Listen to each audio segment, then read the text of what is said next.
All right, guys, what is happening once again? This is the Club of the Man 1893 coming at you for my second live review tonight as I review this week's episode of NXT, the June 27th, 2018 edition of NXT.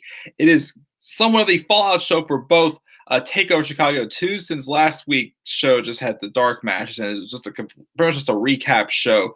It felt like watching a pre-show or something like that. So that's why again there wasn't really anything too notable that happened last week. So that's why I did review last week's show, last week's NXT.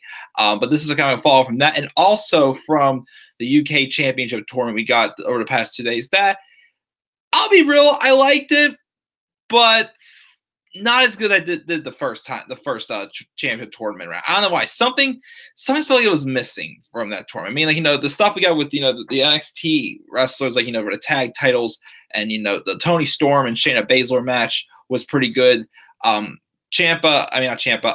Pete Dunne and Zach Gibson put on a great main event match, but it wasn't quite as good as I thought expected to be, but it was good. So this NXT kind of fallout, it's kind of like a fallout for both of those shows.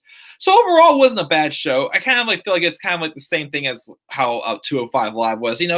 Good. I mean, we had a couple good moments in this show as well that I gave them credit for. So I say this was just a good show. It wasn't great, but it was still a good edition of NXT in my opinion.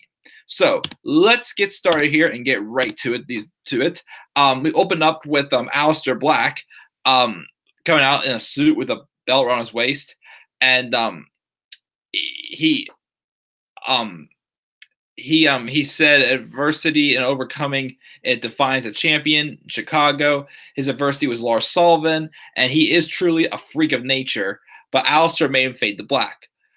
And before we can continue going on, though, Tommaso Ciampa came out, and of course everybody starts booing. He starts chanting, "You suck." Well, everybody starts chanting, "You suck" at Ciampa, as he's been trolling on Twitter saying that he wants to, his next target is Aleister Black. He thinks, because he beat Johnny this time, the Gargano fairy tale is far, far gone now. So Ciampa says Black faced adversity. Now it's time for him to face the devil. He says that his act with the candles is smoke and mirrors. They say the title doesn't make the man, but in Aleister's case, the title does make him. While Black was barely surviving at TakeOver, Ciampa was beating Johnny Wrestling in the main event with his hands tied behind his back, which he literally did beat him with his hands tied behind his back. And now that he's put the Gargano fairy tale in his rearview mirror, he's coming for the NXT Championship. Black says that if Regal makes the match, he'll kick Tommaso's lights out. And then Ciampa calls him boy and warns him that he has more than the title on the line. His mystique will be extinguished like those candles if they get in the ring, because the Aleister Black fairy tale will be over. Poof. So like the sound effects and literally the reactions that Ciampa was making were just priceless. So another great promo here. I do feel that there's going to be one more match between Gargano and Ciampa sometime down the line, which I still think could either be I still think Hell in a Cell. My one friend even agreed with me on that also. But Dakota Byers also mentioned the idea of an I Quit match, which I think that would be another good idea for Gargano and Ciampa. That would be good there. I also want to even suggest maybe 3 stages of hell, maybe. Don't know what the stipulations would be. I think that would work too as well. But yeah, it's good to see also, what Ciampa can do with in a promo war with other wrestlers though, besides Johnny Gargano. So this was fun. I like this opening segment. So I think either we'll see it at TakeOver Brooklyn 4, or we'll have Gargano and Ciampa one more time at Brooklyn, and we will have and if Gargano and Ciampa will face off, I think Ciampa is going to be taking on Aleister Black for the NXT Championship. If not, then maybe sometime on an episode of NXT coming up soon. So that was a good opening segment. We should have X-rays being shown of Lars Sullivan's broken jaw, which apparently he wrestled with in Chicago, so that sucks. And then Vanessa Bourne's being interviewed. Says she's not worried because she knows she'll be NXT Women's Champion. And she asks, why does Kairi Sane dress like a pirate? What is worse is that people love her for it. We should be worshiping Vanessa, and when she gets Sane in the ring, she'll prove it. So I guess we're going to be getting an upcoming feud with Vanessa Bourne and Kairi Sane. Let's see where it goes. We have Kona Reeves taking on a jobber named Max Alberto. I don't know. I'm still not that impressed with Kona Reeves. Really, doesn't really nothing about him really stands out to me yet, in my honest opinion. He wins the match. Nothing really else to say about that. And we also got a highlight of the Mustache Mountain, Tyler Bate and Trent Seven winning the NXT tag titles from Strong and O'Reilly in a great match at on Tuesday's edition, or yesterday's edition of the United Kingdom tournament. I would have thought was definitely a great moment for Bate and Seven. They definitely deserved it. Not sure if Undisputed Era will we win the tag titles back or not. So we'll see what happens down the line. I'm sure they're going to be in the rematch sometime soon. I don't think they're either going to wait till Brooklyn 4 or they may do it beforehand. Also, so we'll see. But we get the recap, and we're told they're going to be in action later on tonight. We then had Candice LeRae taking on Lacey Evans. So we haven't seen Candice LeRae. I think the last time I saw her in action was when she faced Bianca Belair, and Candice admitted in an interview, she wasn't really quite herself. She admitted that there's she's been well, there was an interview later on with Candice. But anyways, so this match was good too. I mean, I was completely fine though the fact that Candice won. I mean, I thought maybe they would go with Lacey, but I feel that the feud with Kairi Sane did kind of bump Lacey up. I feel another level in the NXT Women's Division as well, like a little bit more established.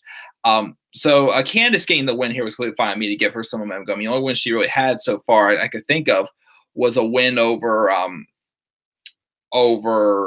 Zelina Vega in her first match. Well, both hers and Vega's first actual women's wrestling match in NXT. Of course, Vega's only, since she's now moved up to the main roster with Andrade. So yeah, I mean, I thought there was some good action as well.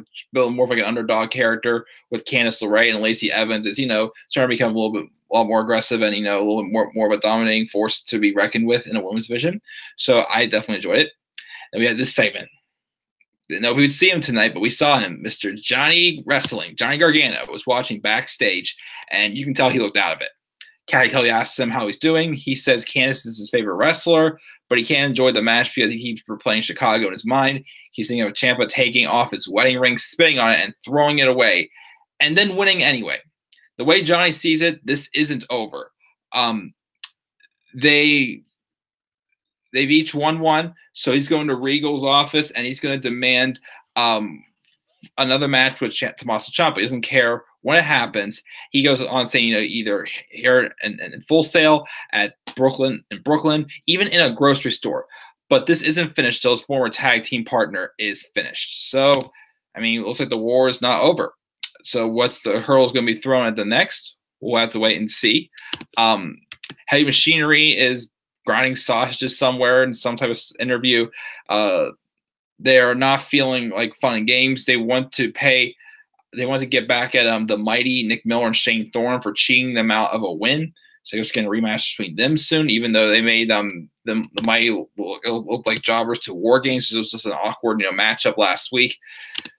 We'll see what happens though with that when they clash again. But then we have Percy Watson telling us that the GM himself, William Regal, tweeted about Johnny Gargano saying he wants one more match with Tommaso Ciampa, but he says that Johnny needs to move on from Ciampa. So next week he'll give him someone to move on to, and that's a match with a guy who I thought if Gargano was not going to face Ciampa again at TakeOver Brooklyn 4, I thought maybe he would have going into a feud with EC3. I mean, this could be a Starbit or something, but he will be facing EC3 next week, which should be interesting. I definitely look forward to seeing what will go on there. And then we get Candice LeRae being interviewed backstage. How she says she made the mistake before of letting stuff with Johnny get in the way of her dream, and while she's still concerned about him, she's done worrying about him. In a way, his passion and dedication inspires her to go after the NXT Women's Championship. So pretty much, she's pretty much saying, yes, things are rough for my husband, but his struggles are not wanting. They don't want his struggles to get in the way of her goal of eventually becoming an NXT Women's Champion. So that's a good deal right there with that. And then we have Mustache Mountain making their way out as NXT Tag Team Champions. They're supposed to be in action, taking on some team of Dave Dixon and Carl Axelrod. But then it never happened because Undisputed Era came from behind and attacked them. And they got on the microphone and they started talking about how they got lucky in London because they were in London, but now they don't have their whole dumpy country behind them. It's back to being their era, and that's undisputed. And they circle around. It looks like it's about to be a 3-on-2 assault, but then out came Ricochet, who ran out and evened up the odds, which led to a 6-man tag team match, the Undisputed Era taking on Mustache Mountain and Ricochet. And I'm like, okay, this should be a fun match. I mean, I'm not sure if this is setting up a program. I mean, eventually we're going to have a Mustache Mountain and O'Reilly and Strong get their rematch for the tag team championship. But I wonder if this is going to set up a program with Cole and Ricochet for the NXT North American Championship. Maybe. We'll see.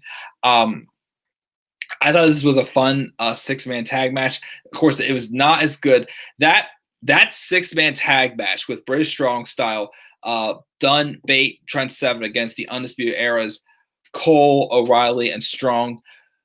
One of my favorite tag matches of the year by far. That was awesome. I mean, this match didn't quite hit that level, but I still thought it was a lot of fun, back and forth action. Of course, Ricochet kind of took the spotlight, though, for a little bit in the match towards the end, which didn't quite give, the tag champs as much time to shine. And towards the end of the match, Ricochet went to hit the 630 splash, but then when he went to cover him, O'Reilly pulled him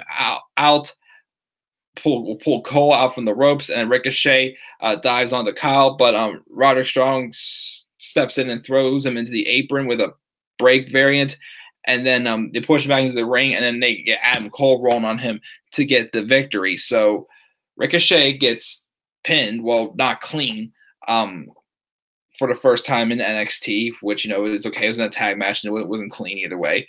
But, yeah, fun main event. Undisputed Era win, getting their momentum back, getting some momentum going again for them. Well, I mean, there wasn't really lost before, but, as contenders for the tag titles, as we're probably going to be wrestling again for the tag titles, as I said before. And again, it's going to have a program between Adam Cole and Ricochet for the North American Championship down the line.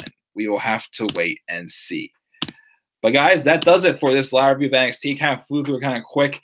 This is a couple, matches, just establishing other talent I felt in there as well. I like the promo with Black and Ciampa. I like the stuff, of course, with Gargano and what's next for him and whatnot. So I'm interested to see what happens next week with the match with him and EC3.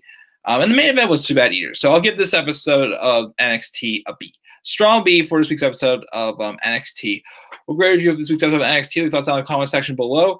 And sure as always, click my like and subscribe more content on this channel, and follow me on Twitter at DemandAirBronny3. I'll be back here live again tomorrow night for my special live stream, which will be my top 10 superstars who should turn face before the end of 2018.